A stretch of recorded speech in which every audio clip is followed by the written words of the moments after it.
Despite the Minsk ceasefire agreement, fighting continues along the front line in East Ukraine. One hot spot is the village of Pisky, close to Dонецк airport, where Ukrainian forces remain entrenched.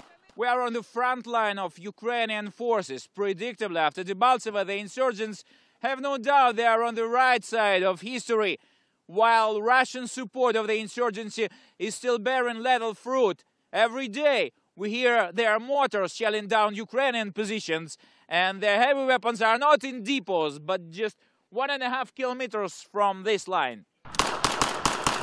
This footage from late February shows Ukrainian soldier Mykola Flerko pointing out craters left by Russian artillery. A 120mm mortar shell struck right here. Our soldiers just managed to take cover behind this fence. Several minutes after this video was shot, Mykola and photographer Sergei Nikolaev were fatally wounded by another artillery attack.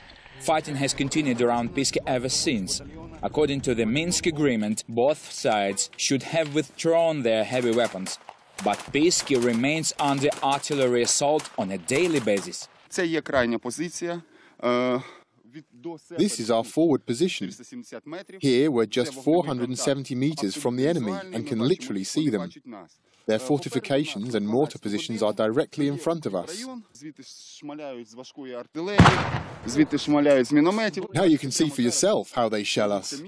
While clashes continue close to Dонецк airport, the ceasefire is also being ignored on the southern front. Much of the recent fighting in the south has focused on the village of Shirokine, close to the port city of Mariupol.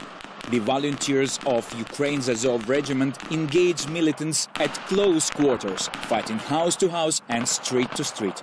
Here, near Mariupol, we cannot confirm the ceasefire. The pro-Russian insurgents do their best to gain control on this village of Shirokine. But Russian short-term victories should not blind anybody on significant costs Russia has racked up, and the Ukrainian fighters on the front line realize it better than the policymakers in the rear. For the moment, the Ukrainian defenders are confident that they have sufficient forces to hold their positions. However, the threat of more Russian reinforcements remains. You must understand that Putin could send 2 or 3 more paratrooper divisions at any moment and transform the situation. US and EU leaders have stated that any direct assault on Mariupol itself would represent a red line leading to further sanctions. The Ukrainians defending their city suburbs have little faith in Western promises, but they have their own ideas about how to stop Putin. Andriy Tsaplienko and Sergei Kiselov reporting from the Donbass for Ukraine Today.